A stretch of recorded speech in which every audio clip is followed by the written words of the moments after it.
का हमारे YouTube channel learn dip में स्वागत है। आज हम लोग इकोनॉमिक्स के नए अध्याय जिसमें राजस्व से रिलेटेड महत्वपूर्ण प्रश्नों का हल देखेंगे तथा उनसे रिलेटेड जो कॉन्सेप्ट होगा और उन कॉन्सेप्ट को भी हम लोग विस्तारपूर्वक चर्चा करेंगे ताकि अगर उसके अराउंड अगर प्रश्न पूछा जाए तो वह भी आपको हल हो पाए। तो आ जाइए, इससे रिलेटेड पहला प्रश्न हम लोग देखते हैं। क्या है, भारत का वित्तीय वर्ष प्रारंभ होता है। तो जो भारत का वित्तीय वर्ष है वो कब प्रारंभ होता है। तो देखा जाए जो भारत का जो वित्तीय वर्ष है वह क्या होता है, 1 अप्रैल से 31 मार्च तक रहता है। तो ये इसका वित्तीय वर्ष होता है और इस वित्तीय वर्ष में क्या है कि अनुच्छेद 112 के तहत इसमें व्यवस्था किया गया है कि क्या होगा कि हर एक वर्ष जो है मतलब उसके अनुसार प्राप्तियां, जो भी विभाग से प्राप्तियां हैं और व्यय है उसका क्या करेगा, ब्यौरा संसद के सामने समक्ष रखना आवश्यक होता है, जिसे हम लोग वार्षिक वित्तीय विवरण भी कहते हैं और वही बजट के रूप में जाना जाता है। तो ध्यान में रखेंगे, अनुच्छेद 112 के अनुसार प्रत्येक वित्तीय वर्ष के लिए केंद्र सरकार के अनुमानित प्राप्तियां और अनुमानित व्यय, जो प्राप्तियां हो रहा और व्यय हो रहा उसके विवरण को संसद के सामने रखना होता है। तो वही क्या कहलाता है, बजट के रूप में या वार्षिक वित्तीय विवरण के रूप में भी जाना जाता है। तो उन सभी पे हम लोग चर्चा करेंगे। जिस प्रकार से मॉनेटरी पॉलिसी हम लोगों ने देखा था कि केंद्रीय बैंकों के द्वारा मुद्रा के प्रसारण को कंट्रोल करने के लिए क्या किया जाता है, मौद्रिक नीति अपनाया जाता है, जिसके तहत क्या जो रोजगार में स्थिरता बना रहे, रोजगार बढ़े, उसके बाद दामों का स्थिरता बना रहे। तो उन सभी को वो जिस तरह से एडजस्ट करता था, ठीक उसी प्रकार बजट भी क्या करता है, उन चीज़ों को बनाए रखता है। तो ये था वित्तीय वर्ष जो 1 अप्रैल से 31 मार्च तक है। नेक्स्ट प्रश्न देखेंगे, बजट एक लेखा पत्र है। काफ़ी अच्छा प्रश्न है। ऑप्शन में है कि सरकार की मौद्रिक नीति है, सरकार का वाणिज्यिक नीति है, सरकार का राजकोषीय नीति है और सरकार का मुद्रा बचत नीति है। तो क्या है मौद्रिक नीति? यह तो मौद्रिक नीति क्या था, यह तो केंद्रीय बैंक के लिए जारी हुआ था, जिसमें हम लोगों ने देखा था कि विशेष आर्थिक उद्देश्य के लिए, विशेष आर्थिक उद्देश्य में क्या, जैसे मूल्य की स्थिरता, विनिमय दर, रोजगार मतलब रोजगार का बनाए रखना, ये सभी विनिमय दर में स्थिरता, आर्थिक विकास दर को बढ़ाने के लिए क्या कर रहा था, मुद्रा का जो प्रसार, संकुचन और जो फैलाव किया जा रहा था, प्रसार और संकुचन, उसी को मॉनेटरी पॉलिसी कर रहे थे। जो मॉनेटरी पॉलिसी को कंट्रोल करने का बहुत सारा था, जिसमें हम लोगों ने देखा था क्या था, CRR, SLR, उसके बाद repo rate, reverse repo rate, bank दर, ये सभी जो थे वो थे मॉनेटरी पॉलिसी, जिसके तहत वो मुद्राओं का क्या करता था, संकुचन अथवा फैलाव करता था। ठीक उसी प्रकार जो है क्या है, ठीक वैसे ही राजकोषीय नीति का जो आशय होता है वित्त प्रबंधन के लिए किसी खास उपायों को अपनाने से होता है। इसकी मदद से सरकार खर्चों के स्तर और टैक्स की दरों को, जो खर्च का स्तर है और टैक्स का जो है, उन दरों को एडजस्ट करने का काम करती है, जिसका अर्थव्यवस्था पर व्यापक प्रभाव पड़ता है। तो आपको ये ध्यान रखना होगा, बजट के संबंध में तर्क दिया जाता है कि देश की अर्थव्यवस्था का स्वरूप को एक प्रतिबिंब के रूप में होता है, क्योंकि जब बजट को पेश किया जाता है तो उसमें यह बताया जाता है कि क्या व्यय रहेगा, क्या प्राप्तियां हैं, उन सभी का विवरण दिया जाता है। यानी जैसे ही व्यय होता है तो उसमें दिखता है कि किस क्षेत्र में कौन से योजना, गैर योजना क्षेत्रों में कितना इन्वेस्ट किया जाएगा। तो ये क्या होता है, एक तरह से अर्थव्यवस्था के प्रतिबिंब के रूप में यह प्रतीत होता है, जो कोई भी देश के आर्थिक स्वरूप को निर्धारण करता। तो ये था हमारा। तो इसलिए बजट एक पत्र लेख है, वह क्या है, भारत के राजकोषीय नीति का। और यह जो राजकोषीय नीति है जो क्या करता है, उस विवरण को बताता है कि पूरे मतलब जो प्राप्तियां हैं और व्यय है वर्ष के लिए केंद्र सरकार के समक्ष, इसे क्या संसद के समक्ष रखना आवश्यक होता है। नेक्स्ट प्रश्न देखिएगा, तो क्या हो जाएगा, उसका हो जाएगा बजट जो हो जाएगा राजकोषीय नीति से संबंधित। नेक्स्ट 3 में हम लोग देखते हैं शून्य आधारित बजट का क्या अर्थ है। तो अभी हम लोगों ने क्या जाना कि वित्तीय वर्ष का प्रारंभ किस तरह से होता है, जो हम लोगों ने देखा कि 1 अप्रैल से वो 30 मार्च तक होता है। उसके बाद हम लोगों ने देखा कि बजट एक लेख पत्र था, क्या चीज का था, जो राजकोषीय नीति का था, जिसमें हम लोगों ने जाना कि बजट क्या करता है, बजट जो अनुच्छेद 112 के अनुसार प्रत्येक वित्तीय वर्ष के लिए केंद्र सरकार के अनुमानित प्राप्तियां और व्यय वह संसद के समक्ष प्रस्तुत करना होता है, जो किसी भी देश के आर्थिक अर्थव्यवस्था के प्रतिबिंब के रूप में दिखाई देता है। जो कि यह जो जिस तरह से मॉनेटरी पॉलिसी क्या करता है, मुद्राओं को संकुचन अथवा फैलाव करके कंट्रोल करता है, जिससे क्या हो सके, मार्केट में स्थिरता बना रहे, रोजगार बढ़े, मतलब महंगाई को कंट्रोल किया जा सके। ठीक उसी प्रकार यह भी क्या करता है, खर्चों और टैक्स के दरों को एडजस्ट करती है और ये अर्थव्यवस्था पर व्यापक प्रभाव पड़ता है। तो अब शून्य आधारित, ये शून्य आधारित काफ़ी अच्छा कॉन्सेप्ट है, आइए इसे समझते हैं। देखिए, शून्य आधारित कॉन्सेप्ट मुख्यतः संक्षेप में अगर कहें तो यह बताता है कि कोई भी परियोजना पर खर्च जो है क्यों करें, यह पहले रीजन पूछता, और अगर नहीं किया गया तो क्या हानि होगा। ये दो बातों को मुख्य फोकस करता है। यानी कि जो अगला बजट होता है, जो आगामी वर्ष होता है, वह क्या होता है, उसमें यह बताया जाता है, और जो गत वर्ष पिछले वर्ष होता है वह व्यय संबंधी आंकड़ों को इसमें जीरो मान लिया जाता है। यानी जो पिछला व्यय है आय व्यय, उसको जीरो माना था, और अगला आगे के अनुसार इसमें सोचा जाता है कि कोई भी योजना है, कोई भी प्रबंधन है, उस पर क्या किया जाए, खर्च क्यों किया जाए, अगर नहीं किया जाएगा तो क्या हानि होगा। इन दो बातों पर फोकस किया जाता है। तो थोड़ा सा विस्तार से हम लोग पढ़ लेते हैं। ये क्या होता है, शून्यधारित अर्थ होता है, शून्यधारित बजट में बजट अनुमान शून्य से प्रारंभ होता है। कहाँ से होता है, वह शून्य से प्रारंभ किया जाता है। शून्य आधारित बजट में गत वर्ष यानी कि पिछले वर्ष को क्या किया जाता है, व्यय संबंधी आंकड़े का कोई महत्व नहीं दिया जाता है। यानी जो पिछला वर्ष है उसको जीरो मान लिया जाता है, उसका कोई महत्व नहीं, और अगली अवधि के लिए बजट शून्य से प्रारंभ किया जाता है। जो प्रत्येक प्रबंधन का यह दायित्व होता है, जो भी प्रबंधन या मंत्री का दायित्व होता है कि वह यह बताए कि किसी प्रोजेक्ट या योजना के रूप में खर्च करना क्यों जरूरी है, कोई भी प्रोजेक्ट या योजना के रूप में खर्च करना क्यों जरूरी है, और तथा इस प्रोजेक्ट में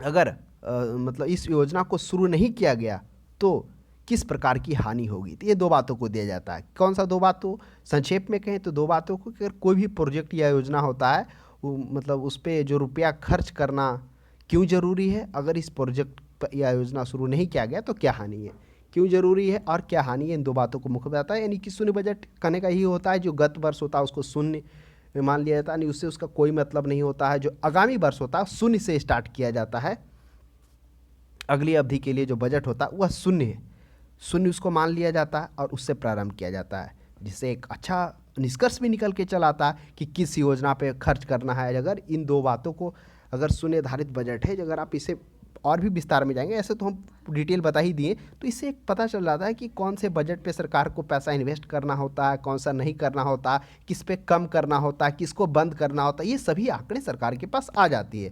तो आप आगे भी पढ़ेंगे कि शून्य आधारित बजट तो सबसे पहले भारत नहीं, सबसे पहले अमेरिका में स्टार्ट हुआ था। वो जो होता है, ये होते हैं पीटर पायर के नेतृत्व में किया जाता है। उस समय जो किमी कार्टर वहाँ के राष्ट्रपति होते हैं, फिर भारत उसको अपनाता है।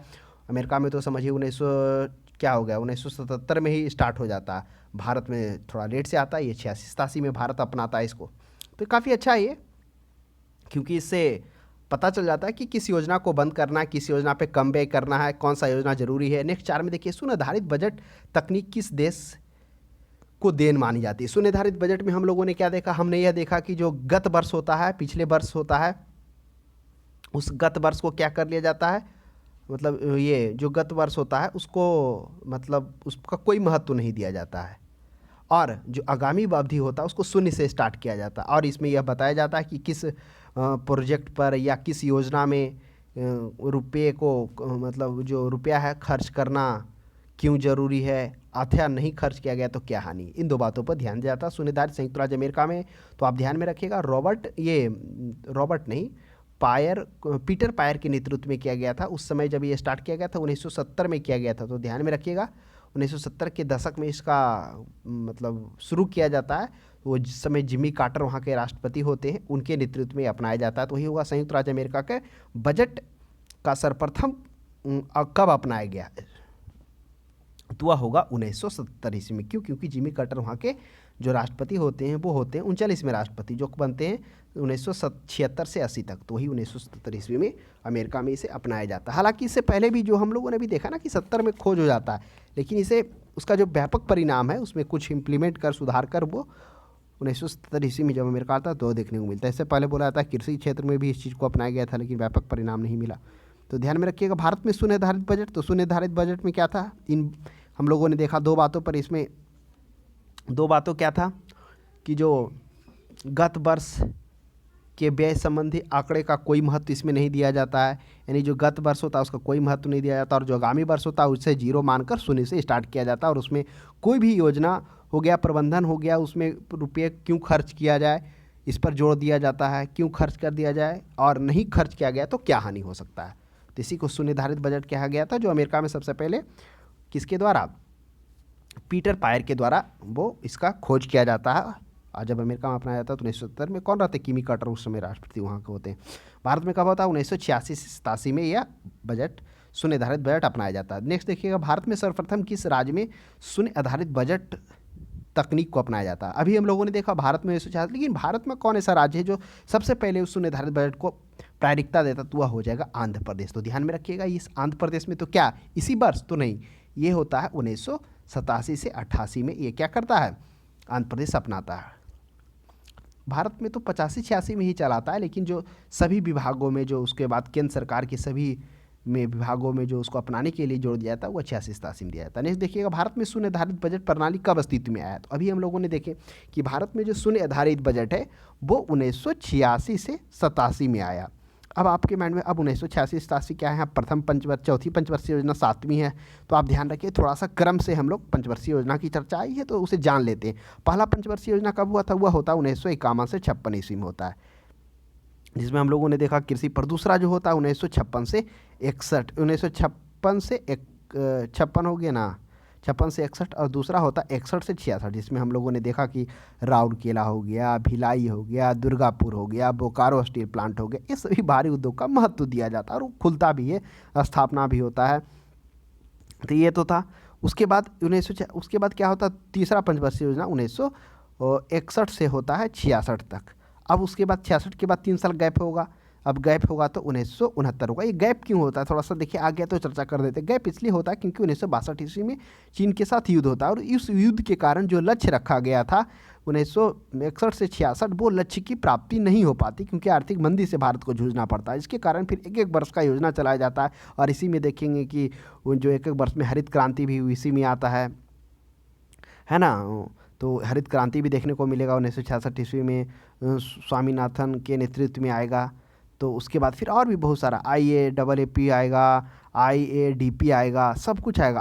IADP क्या था, इंटेंसिव एग्रीकल्चर डिस्ट्रिक्ट प्रोग्राम, गहन कृषि जिला जो प्रोग्राम था जो स्टार्ट किया जाता है वह भी कब किया था, 1900 लगभग गहन कृषि किया जाता है, आप मान लीजिए 64-65 में किया जाता है, 64 नहीं 60 समथिंग में किया जाता है। फिर IADP किया जाता है 65-66 में किया जाता है। फिर ICDP किया जाता है, इंटेंसिव कैटल डिस्ट्रिक्ट प्रोग्राम 64-65 में किया जाता है। तो ये सभी उस समय जो फोर्ड फाउंडेशन होते हैं, फोर्ड फाउंडेशन के विशेषज्ञ भारत सरकार तक 1 साल की नीति अपनाई थी तो थोड़ा प्राप्त होता है, तो इसलिए वहाँ गैप होता है 3 साल।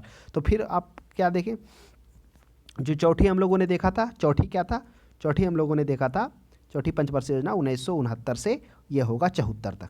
और पाँचवीं पंचवर्षीय योजना क्या होगा, 1974 से 5 मान लीजिए 79। तो अभी जो ये जो भारत जो अपनाया था वह कब अपनाता है, वह अपनाता है 1986 से 87। तो अभी तो हम लोग कहाँ गए थे, अभी हम लोग 5वीं में आए थे, अब 6ठी में आई है। 6ठी जो पंचवर्षीय योजना होता है वह कब होता है, वह हो जाएगा 1980 से 1985 होगा।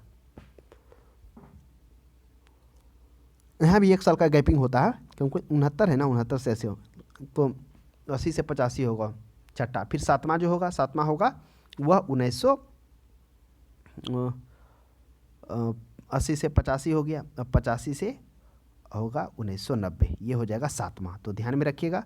तो इस प्रश्न का करा 7वां कहाँ गया, 7वां गया 1985 से 90। अब जो भारत में जो अपनाया जाता है शून्य आधारित बजट वह कब अपनाया जाता है, वह अपनाया जाता है 1986-87 में अपनाया जाता है। तो ये 7वीं पंचवर्षीय योजना हो जाएगा। नेक्स्ट देखिएगा, उनमें वार्षिक वित्तीय विवरण बजट संसद के दोनों सदनों के समक्ष पहुंचाया जाता है।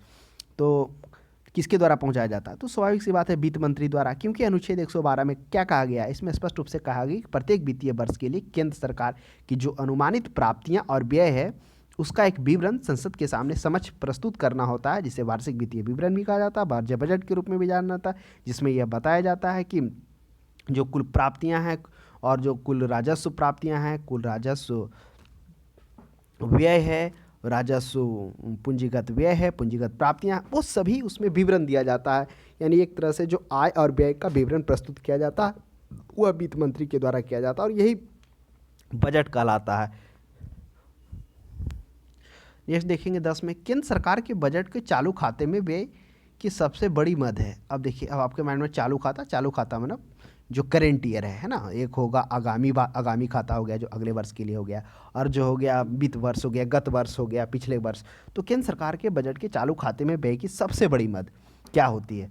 प्रतिरक्षा व्यय, ब्याज भुगतान, केंद्रीय आयोजना, सामाजिक योजनाओं का व्यय। देखिए ये जो होता है ये करा चालू खाता। ऐसे तो आपके माइंड में उठ रहा होगा कि भारत सरकार को जो है सबसे ज़्यादा जो व्यय होता है वह ब्याज भुगतान पे ही होता है, और दूसरा प्रतिरक्षा व्यय जिसमें तीनों सेनाओं का खर्च आता है। तो कह रहा है चालू खाते में करंट ईयर में जो सबसे ज़्यादा जो व्यय की मद होता है उसमें केंद्रीय आयोजना। केंद्रीय आयोजना में क्या हो जाएगा? योजना, गैर योजना जो सभी हो गए। योजना में आप मान लीजिए कि केंद्र शासित प्रदेश हो गया, फिर सरकार, केंद्र सरकार के द्वारा जो कंटिन्यू पंचवर्षीय योजना जो अब नीति आयोग में, तीन सभी योजनाओं के। फिर गैर राजस्व में क्या आ गया? गैर राजस्व में ये तो योजनागत हो गया। गैर योजनागत में आ जाइए, बहुत सारा ऐसा है जिसमें कभी अकाल आ गया, विभिन्न तरह के जो परिस्थितियां हैं वो उसमें आ गया, तो वो सभी क्या आ जाते हैं। तो ये जो है जो केंद्रीय आयोजना है उसमें सबसे बड़ी मत चालू खाता में इस चीज़ की प्रायिकता दी गई थी। इसलिए इस प्रश्न का सही जवाब क्या हो जाएगा? ब्याज भुगतान ना होकर केंद्रीय आयोजना हो जाएगा। गैर योजना व्यय में वही हो गया, सामान्य आर्थिक हो गया, सामाजिक व्यय हो गया, ये सभी गैर योजना जिसमें ब्याज अदायगी भी आ जाता है, उपदान भी आ जाता है, फिर आप तो ये सभी आ जाता है। इसलिए ये आयोजना है तो ये आयोजना हो जाएगा ज़्यादा, क्योंकि ये जो आयोजना हो गया वो क्या हो गया? योजनागत और गैर योजनागत दोनों आ गया। अब जो ब्याज भुगतान है वो गैर योजनागत, और योजनागत में जो केंद्र सरकार के द्वारा कुछ संशासित प्रदेश के द्वारा वो योजना को केंद्रीय सहायता के लिए वो देना ही देना होता है। नेक्स्ट देख लीजिए, तो ध्यान में दीजिएगा। चालू वित्त वर्ष में हम लोगों ने क्या देखा? चालू वित्त वर्ष में चालू खाते में जो व्यय की सबसे बड़ी मत था वो केंद्रीय आयोजन। क्यों हुआ केंद्रीय आयोजन? इसलिए हुआ क्योंकि केंद्र सरकार के द्वारा क्या किया जाता है? कुछ योजनाएं और गैर योजनाएं दोनों चलती है, जिसमें जो योजनागत जो राजस्व व्यय होता है उस योजनागत राजस्व व्यय में वह उसके लिए प्रतिबद्ध होता है, देना ही देना होता है। जैसे संसाधित प्रदेश में आपको मालूम होगा यूनियन टेरिटरी में जो होता है वो केंद्र सरकार के अधीन में ही आता है, वही देना पड़ता है। फिर केंद्र सरकार के द्वारा जो चल रहा है योजनाएं, पंचवर्षीय योजना हो गया जो अब नीति आयोग में बदल गया, तो वह सभी जो योजनाएं लागू किया गया। उसके बाद गैर योजनागत में हम लोगों ने देखा कि सामाजिक, आर्थिक और जो सामाजिक सेवाएं उसमें जो व्यय करना होता है, जिसमें हम लोगों ने देखा था ब्याज अदायगी भी गैर योजनागत के अंतर्गत में आ जाता है। फिर जो उपदान हो, मतलब जो ऋण वगैरह जो लेता है, जिसमें बाह्य ऋण हो गया, बाजार ऋण हो गया, विविध तरह के तो वो सभी आ जाता है। तो भारत, अब नेक्स्ट प्रश्न देखिएगा, भारत के अधिकतम कर आय प्राप्त होता है। अब कर आय किससे प्राप्त होता है? निगम शुल्क से, आय शुल्क से। तो एक बात आप ध्यान लीजिए, भारत का जो अधिकतम कर आय, चारों ऑप्शन में निगम आय, तो निगम का है। निगम कर को किसको कहते हैं? इसी को फर्म कर भी कहते हैं, कॉरपोरेट कर कहते हैं, अर्थात कंपनियों के द्वारा जो उसके लाभांश में जो कर जो सरकार को देती है फर्म, तो वही इसी को निगम कर कहते हैं। तो इसमें निगम कर है तो निगम होगा, अगर नहीं होता तो फिर आगे हम लोग देखते। नेक्स्ट देखिए, केंद्र सरकार का गैर योजना व्यय का अंग नहीं है। कौन का गैर योजना नहीं? अभी देखिए हम लोग चर्चा किए थे, क्या चर्चा किए थे कि जो केंद्र सरकार का जो राजस्व का व्यय है वो दो तरीकों में चला जाता है, एक योजनागत व्यय में और एक गैर योजनागत में। तो जो योजनागत राजस्व जो योजनागत व्यय है, जिसके अंतर्गत में हम लोगों ने देखा था, क्या देखा कि केंद्र शासित प्रदेश की जो केंद्र शासित प्रदेश की जो योजना है और जो केंद्रीय योजना है उसके अंतर्गत में चला जाता है। फिर गैर योजनागत में हम लोगों ने क्या देखा था? हम लोगों ने देखा था सामान्य, आर्थिक और सामाजिक सेवाएं में चला जाता है। अब सामान्य आर्थिक कहने का मतलब क्या है? जैसे सिंचाई, विदेशी व्यापार प्रोत्साहन राशि, ये सभी में दिया जाता है ना सरकार के द्वारा। परिवहन, संचार सेवाएं, सामाजिक सेवा में स्वास्थ्य, परिवार कल्याण, खेलकूद, युवा, महिला विकास, ये सभी में खर्च होती है ना। तो वही करा गैर योजनागत मदों में जो ब्याज अदायगी है वह सबसे प्रमुख माना जाता है। तो करा गैर योजना का अंग नहीं है। तो प्रतिरक्षा व्यय भी गैर योजना का प्रतिरक्षा व्यय के अंतर्गत में तीनों सेनाओं का खर्च आ गया। तो तीनों सेनाओं के खर्च, उसके आवश्यकता के लिए, उसे कार्यरहित रहने के लिए कर्मचारी, उसी सभी पर खर्च आता। फिर परिधान पर भुगतान, ये परिधान का मतलब क्या हो गया? जो भी अनुदान हुआ, अनुदान बीच बीच में जो जरूरत पड़ा देने के लिए, उपदान, तो वही हो गया अनुदान, जिसमें अकाल, सूखा, ये सभी। ब्याज भुगतान भी क्या आ गया? जिसमें बाह्य कर हो गया, बाह्य ऋण हो गया, उसके बाद बाजार ऋण हो गया, विविध हो गया, ये सभी पर जो ऋण होता है, क्योंकि ब्याज ऋण गैर योजनागत का सबसे बड़ा मद भी है। तो ये तीनों तो क्या है? योजनागत। लेकिन विज्ञान एवं तकनीकी विकास हेतु आवंटन, ये आपका क्या है? यह योजनागत है, यानी आपको देना ही देना है, ये बना हुआ है आपको। जैसे इसरो हो गया, DRDO हो गया, तो ये सभी देश के विकास के लिए जो तकनीकी के रूप में वो आपका योजनागत में आ रहा है। तो ध्यान में रखिएगा, जो व्यय है वो दो तरीके से विभाजन है, गैर योजना और योजना, अगर तो अर्थ से भी आपको पता चल जाए कौन योजनाएं हैं और कौन गैर योजना व्यय है। नेक्स्ट देखिए, भारत सरकार की कुल कर आय में सर्वाधिक योगदान होता है। भारत सरकार की कुल आय में सर्वाधिक योगदान किसका होता है? अब आप बता दीजिए, आयकर का, प्रशुल्क का, केंद्रीय आबकारी कर का, संपत्ति कर का। तो करा कुल आयकर में। अब देखिए यहाँ पर तो क्या है, निगम कर है ही नहीं। अगर निगम कर रहता तो बिल्कुल वो होता, क्योंकि फर्म जो होता है कॉर्पोरेट कर भारत सरकार का, उससे सबसे ज़्यादा आय आता है। लेकिन निगम कर नहीं, ऑप्शन में बच गया संपत्ति कर, तो संपत्ति कर भी नहीं है जो आय का सर्वाधिक स्रोत है भारत सरकार का। प्रशुल्क भी नहीं है। अब बचा आयकर और केंद्रीय आबकारी। आबकारी का अर्थ क्या हो गया? आबकारी का अर्थ होता है एक्साइज होता है ना, एक्साइज। एक्साइज क्या हो गया? जो मादक पदार्थों से रिलेटेड, जैसे जहाँ शराब वराब बनता हो, है ना, उस क्षेत्र से जो आता है उसको, वो हो गया एक्साइज। तो अब आपको इसमें चूज करना है कि आयकर होगा, आयकर में हो गया व्यक्तिगत रूप से व्यक्ति के द्वारा व्यक्ति की आय पर जो कर दिया जाता है उसको कहते हैं। तो इन दोनों में से सबसे ज़्यादा होगा केंद्रीय आबकारी कर, यानी कि एक्साइज जो होता है उससे जो आता है एक्साइज, एक्साइज टैक्स से। तो ध्यान में रखिएगा। तो हम लोगों ने देख लिया कि आबकारी का मतलब क्या हो गया, एक्साइज, है ना, उसको इंग्लिश में एक्साइज कहते हैं। यानी मतलब एक्साइज मुख्यतः जो वो होता है जो मादक वस्तुओं से संबंधित होता है ना, जहाँ शराब कारखाना इत्यादि का व्यवसाय होता है, उस क्षेत्र को मद्य निषेध विभाग भी कहा जाता है एक्साइज। नेक्स्ट देखिएगा 14 में, संघीय बजट को अधिकतम आय प्राप्त होती है। करा संघीय बजट मतलब संघ, वही केंद्र को अधिकतम आय किससे प्राप्त होती है? आयकर से, कस्टम ड्यूटी से, कॉर्पोरेट कर से, एक्साइज ड्यूटी। देखिए यह जो है निगम कर का इंग्लिश है कॉर्पोरेट कर। अगर फर्म कर भी रहता उसे फर्म भी कहते हैं, निगम कर भी कहते हैं। तो ये इसमें कॉर्पोरेट कर है तो बिल्कुल होगा। कस्टम ड्यूटी क्या हो गया? इसका हो गया सीमा शुल्क। सीमा शुल्क क्या हो गया?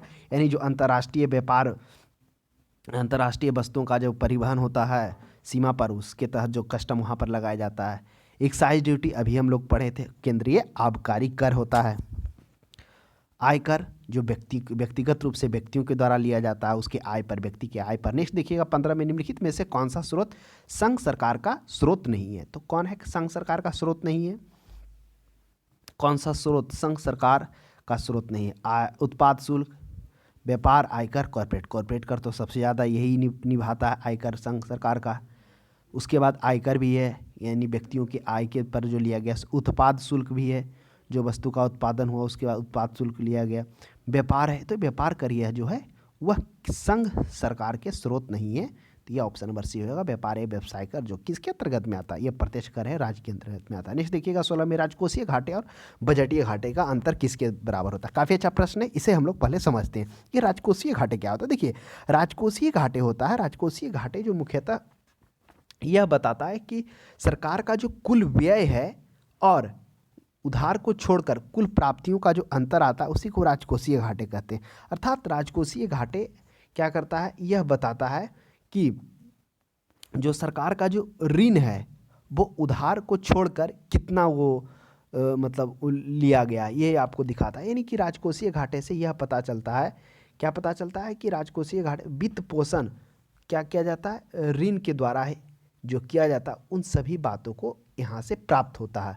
आप दूसरी भाषा में कह सकते हैं तो क्या कह सकते हैं कि इससे सभी स्रोतों से सरकार के ऋण ग्रहण संबंधी आवश्यकताओं का पता चलता है। यानी हमने क्या बोला कि राजकोषीय घाटा सरकार के कुल व्यय और ऋण ग्रहण को छोड़कर कुल जो प्राप्तियां हैं का अंतर होता है, वही होता है। तो कुल व्यय हो गया, कुल व्यय यहाँ पर मान लेते हैं कुल व्यय, ठीक। अब कुल व्यय में क्या हो गया? कुल व्यय का मतलब हो गया, इसमें आ गया राजस्व व्यय भी हो गया और पूंजीगत व्यय भी हो गया।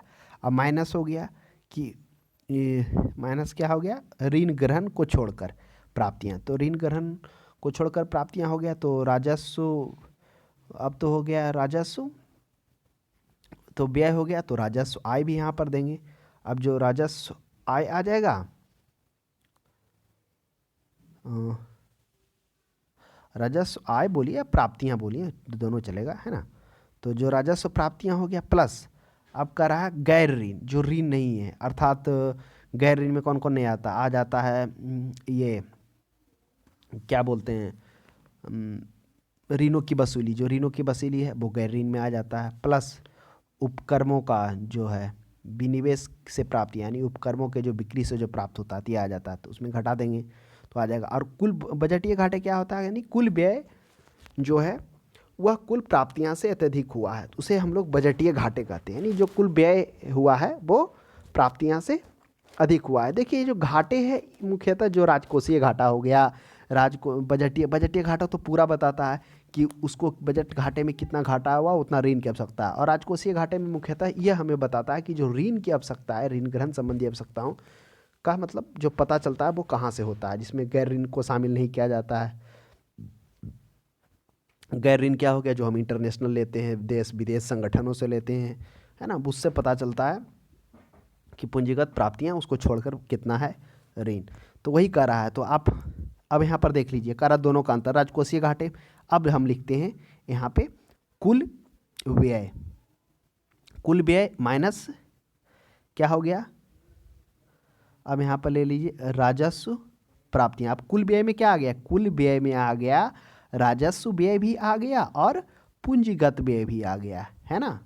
राजस्व व्यय क्या होता है, देखिए राजस्व व्यय होता है जो राजस्व आया, जो राजस्व को व्यय किया गया। यह व्यय कहाँ होगा, मतलब लोगों पे ही होगा ना, वो योजना में होगा, फिर जो बहुत सारे में चीज़ों में हो जाएगा, योजना में हो गया, फिर उसके कल्याण में हो गया, अनुदान में हो गया, सब्सिडी में हो गया, ये व्यय हो गया। अब पूंजीगत व्यय में क्या हो गया, इसमें भी इसी का अंश आ जाता है व्यय में। जैसे पूंजीगत हो गया, जैसे कोई हॉस्पिटल बन दिया गया तो उससे में जो व्यय हुआ साथ में वो उससे क्या हो गया एक तरह से उसके लिए परिसंपत्तियां हो गई सरकार के लिए, कि अब उसमें एक बार बना दिया तो कई सालों तक चलता रहेगा। अब उसके बाद उसमें जो कर्मचारी पेंशन दवाई होगा उसके लिए क्या जाता है, तो ये होता है पूंजीगत व्यय होता है। तो ये दोनों आ गया। अब इधर हो गया राजस्व प्राप्तियां, और उधर तो हम लोगों ने देखा था कि गैर ऋण को छोड़कर जो क्या होता है पूंजीगत प्राप्तियां। तो यहाँ पर क्या करेंगे, गैर ऋण लिखेंगे, पूंजीगत प्राप्तियां। तो जो होता है कौन कौन होता है, ये ऋण वसूली वो गैर ऋण में आता है, और प्लस उपक्रमों जो सार्वजनिक उपक्रम है पीएसयू है उसके बिक्री से प्राप्त राशि, ये दोनों जो आता है वो गैर ऋण में आता है। ये घटा देंगे तो ये राजकोषीय घाटा आ जाएगा। अब बजटीय घाटे में क्या हो जाएगा, बजट घाटे में हो जाएगा माइनस, अब कर दीजिए कुल व्यय और माइनस कुल प्राप्तियां। तो कुल व्यय से तो कुल व्यय कट गया, अब बच गया क्या, अब माइनस में इधर बच गया, देखिए राजस्व प्राप्तियां और गैर ऋण प्राप्तियां, ये बच गया। अब माइनस कुल व्यय, तो कुल व्यय कट गया, माइनस क्या बचा था, कुल प्राप्तियां। अब देखिए ये बच गया, अब इसमें से कुल प्राप्तियां हो गया, अब ये बच गया, है ना। तो अब देखिए अब इसमें जो हो गया कुल प्राप्तियां यहाँ पर आ गया। अब कुल प्राप्तियां में से यहाँ पर क्या करेगा, गैर ऋण प्राप्तियां घटेगा, तो क्या बचेगा, सिर्फ वही ऋण बचेगा ना, राजस्व बचेगा ना। कुल प्राप्तियां में तो राजस्व प्राप्तियां भी है, तो राजस्व प्राप्तियां तो कैंसिल हो जाएगा ना, राजस्व प्राप्तियां तो बच जाएगा, सार्वजनिक ऋण आ जाएगा। तो यहाँ पर ऑप्शन नंबर ए हो जाएगा। नेक्स्ट देख लीजिए 17 में, निम्नलिखित प्रत्यक्ष करों में से किस कर से सरकार को अधिकतम राजस्व की प्राप्ति हो सकता है। ये समझने में थोड़ा सा किन्हीं को मुश्किल महसूस होगा, लेकिन मुश्किल नहीं है, एक बार आप समझ लेंगे ना अच्छा से तो ज़्यादा कुछ है नहीं। मतलब बस यही चीज़ समझना है कि राजकोषीय घाटा क्या होता है, राजस्व घाटा क्या है। राजकोषीय घाटा में यही होता है कि उसमें कुल व्यय आ जाता है ना, गैर ऋण को छोड़कर आ जाता है। राजस्व में सिर्फ राजस्व आ जाता है ना, जिससे राजस्व जो राजस्व घाटा होता है उससे यह पता चलता है कि सरकार का है जो ऋण की आवश्यकता है, आवश्यकताओं को पूरा करने के लिए, इससे सरकार ऋण भी लेगा, और ऋण लेगा तो उसका ब्याज का भी दायित्व बढ़ेगा, यानी ऋण दायित्व बढ़ाता होगा। तो जब जैसे ही राजस्व घाटा होगा तो क्या करेगा, कल्याण संबंधी योजनाएं हैं उसमें थोड़ा वो कटौती करेगा, और जो विकासात्मक कार्य है वो भी रुकेगा, क्योंकि ऋण हो गया ना। फिर वही राजकोषीय प्राप्तियां हो गया, उसमें जो पूरा ऋण दिखाएगा। अब इसमें क्या हो जाएगा, इंटरनेशनल लेवल से जो ऋण लेगा, तो इसलिए जो राजस्व वो घाटा होता है, वो राजकोषीय घाटा वो ज़्यादा बड़ा होता है राजस्व प्राथमिक में होगा कि बिना ब्याज भुगतान किए जो ऋण होगा वो निकलेगा प्राथमिक घाटा से। तो वो भी चर्चा करेंगे। निम्नलिखित करों में से किस कर को सरकार को अधिकतम राजस्व प्राप्त करती है, तो ये तो निगम कर हो जाएगा, ऑप्शन में है ही है निगम कर। अगर नहीं था तो हम लोगों ने देखा था केंद्रीय आबकारी कर भी हुआ था, फिर एक बार में हम लोगों ने चालू खाता में भी देखा था। नेक्स्ट, भारत सरकार के बजट के कुल घाटे में किस घाटे का सबसे अधिक योगदान है।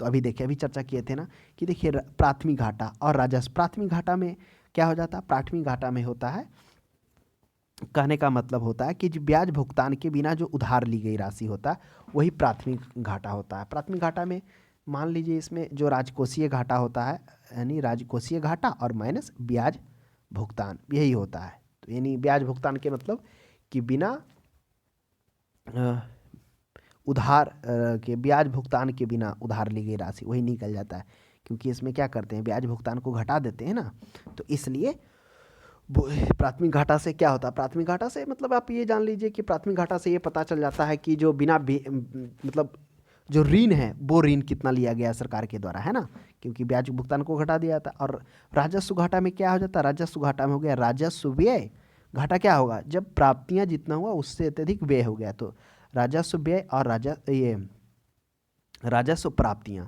तो ये हो गया व्यय। इससे ये पता चलता है जो ऋण संबंधी जो उत्पन्न होता है, तो इससे ये पता चलता है कि सरकार क्या करेगी, आवश्यकताओं को पूरा करने के लिए ऋण ग्रहण करना पड़ेगा, क्योंकि व्यय ज़्यादा हुआ है प्राप्तियां कम है, तो उसको पूरा करने के लिए ऋण लेना पड़ेगा, जिससे ऋण और ब्याज का निर्माण होगा, उसके दायित्व तो बढ़ेगा ना उसके अंदर में, जैसे ऋण लेगा तो। अब जैसे ही ऋण लेगा तो क्या होगा, अब ऑटोमेटिक है उस व्यय, क्योंकि बहुत सारा ऐसा जो व्यय होता है जिसके लिए सरकार प्रतिबद्ध होता है, वो व्यय वहाँ होना ही होना है। बहुत ऐसा क्षेत्र है करना ही करना है, तो उसके लिए प्रतिबद्ध होते। इससे क्या होता है, सरकार कल्याण संबंधी व्यय में थोड़ा कटौती करेगा, परिणाम स्वरूप विकास में धीमी होगा, ये राजस्व प्राप्ति। अब वही आ गया राजकोषीय घाटा। तो राजकोषीय घाटा में भी हम लोगों ने देखा कि क्या होता है, इससे यह पता चलता है राजकोषीय घाटा से कि सरकार के जो ऋण संबंधी आवश्यकताओं का मतलब इससे पता चलता है कि ऋण की कितना आवश्यकता है, यानी पूरा जो राजकोषीय घाटा कुल व्यय और उधार को छोड़कर जो कुल प्राप्तियों का अंतर ही होता है, कुल व्यय, यानी जो राजस्व प्राप्तियां भी है, पूंजीगत प्राप्तियां भी हैं, तो ये क्या हो जाएगा, राजकोषीय घाटा हो जाएगा, सबसे अधिक योगदान होता है। नेक्स्ट में देखिएगा, निम्नलिखित में से कौन सा एक साधन केंद्र सरकार के राजस्व का स्रोत नहीं है, कौन सा स्रोत नहीं है केंद्र सरकार के राजस्व का। अब देखिए, आयकर भी था राजस्व का स्रोत, जो हम लोगों ने देखा था, कॉरपोरेट कर, इसी को निगम कर रहे थे, जो सबसे बड़ा स्रोत भारत सरकार का है। उत्पाद पर लगाया गया शुल्क, यह भी था उत्पाद शुल्क। लेकिन कृषि आय, देखिए कृषि पे रिलेटेड जो है इसके बारे में, ये केंद्र सरकार के अधीन में नहीं आता है, वे मुख्यतः जो है इसके बारे में स्पष्ट रूप से कृषि पर जो बात किया वो राज्य सरकार के अधीन आता है। इसलिए देखिए हाल ही में जो कानून लाया गया था सरकार के द्वारा, हालांकि अगर आप ये जो फार्मर बिल एक्ट लाया गया था किसके द्वारा, भारत सरकार के द्वारा, हाल ही में जो किसान आंदोलन के बाद, विद्रोह के बाद सरकार ने वापस लिया। हालांकि वो सरकार का जो लाया गया था वह भी नियम कानून से ही लाया गया था, क्योंकि अगर आप देखेंगे संवर्ती सूची की शायद एंट्री नंबर 33 में, तो उसमें किसी भी चीज़ का प्रोडक्शन, सप्लाई, डिस्ट्रीब्यूशन और ट्रेड का अधिकार वो केंद्र को है, तो उसी के तहत लाया था। लेकिन अत्यधिक विरोध के बावजूद सरकार ने इस बिल को वापस लिया, तो वो राज्य सरकार की एंट्री नंबर 14-17 इसमें है, जिसमें कृषि से संबंधित आय, प्रोडक्शन, डिस्ट्रीब्यूशन करने का अधिकार राज्य सरकार को है। तो यही हो जाएगा कि जो केंद्र सरकार राजस्व का स्रोत नहीं है, वो कृषि आय पर, कृषि पर अभी भी क्या कर नहीं लिया जाता है, जिसके कारण बहुत सारे जिनके पास ब्लैक मनी है वो इस तरह से वो संबोधित करके वो क्या करते हैं, बचाते हैं इसका कमी। इसलिए बीच बीच में कभी कभी कृषि पर कर की बात होती है, क्योंकि बहुत सारे जो अमीर हैं, नेता राजनेता, वह क्या करते हैं, इससे टैक्स की चोरी करते हैं, बताकर साल में 2 बार एक फसल और रबी की खेती बताकर वो क्या करते हैं, इस तरह से वो टैक्स को बचाते हैं। नेक्स्ट देखिए, भारत सरकार के बजट के आंकड़ों में कुल व्यय और कुल प्राप्तियों के बीच के अंतर को क्या कहते हैं। अब करा भारत सरकार के बजट के आंकड़े को कुल व्यय और कुल प्राप्तियां, तो बजटीय घाटा, बजटीय घाटा में कोई भी ज़्यादा नहीं, कुल व्यय हुआ और कुल प्राप्तियां, यानी बजट घाटा हो गया, टोटल हो गया, जिसमें अब कुल व्यय में क्या होगा, कुल व्यय में राजस्व व्यय भी होगा और पूंजीगत व्यय भी होगा। तो राजस्व और पूंजीगत व्यय में समझ गए ना, पूंजीगत व्यय का मतलब क्या हो गया, मतलब वही हो गया पूंजीगत व्यय। जैसे कहने का मतलब हमने अभी बताया कि जो एक सरकार के द्वारा हॉस्पिटल बनाया गया, अब उस हॉस्पिटल जो बनाया गया, तो उस हॉस्पिटल में बनाने में तो क्या हो गया, वो उसके लिए परिसंपत्तियों का काम करेगा हॉस्पिटल, क्योंकि हॉस्पिटल का जो निर्माण हो गया उपकरण संबंधी, वो उसमें 2 प्रकार का व्यय करना होगा ना। एक होगा अस्पताल बनाने के लिए जो परिसंपत्ति के रूप में काम करेगा, उसमें जो फिर डॉक्टर, नर्स और दवाई ववाई लाने के लिए वो होगा। और राजस्व व्यय में तो हो गया जो हम लोगों ने देखा था, योजना और गैर योजना पर जो व्यय हो रहा था। योजना में केंद्र शासित प्रदेश, केंद्रीय जो योजनाएं थी उसमें, फिर गैर योजना में हम लोगों ने देखा था सामान्य आर्थिक सामाजिक उत्थान के लिए जो किया जा रहा था। तो करा कुल व्यय कुल प्राप्तियां, बजटीय घाटा हो जाएगा। राजकोषीय घाटा क्या था, राजकोषीय घाटा में हम लोगों ने देखा था कुल व्यय माइनस राजस्व प्राप्तियां, तो ध्यान में रखिएगा राजस्व प्राप्तियां प्लस गैर ऋण प्राप्तियां, ये था। और राजस्व घाटा में क्या था? राजस्व घाटा में था सिर्फ राजस्व व्यय और राजस्व प्राप्तियां, ये था। इससे यह पता चल रहा था कि सरकार क्या कर रही है, सरकार को ऋण की आवश्यकता है। जब वह मतलब ऋण आवश्यकता को ग्रहण करेगी, जिसके तहत उसमें ऋण और ब्याजों का दायित्व उस पर बढ़ेगा। जैसे ही दायित्व बढ़ेगा, क्योंकि इसलिए बढ़ेगा ना, क्योंकि कुछ ऐसे चीज़ें जिसके लिए सरकार प्रतिबद्ध है, वहाँ खर्च होगा ही होगा। तो जिसके लिए फिर क्या होगा, कल्याण संबंधी जो है काम है उसमें थोड़ा धीमे आएगा, विकास भी धीमे पड़ेगा, क्योंकि उसकी कटौती होगी। वो खर्च कहीं और के जो कल्याण निकल के आ रहा है उस पर वो लगाएगा।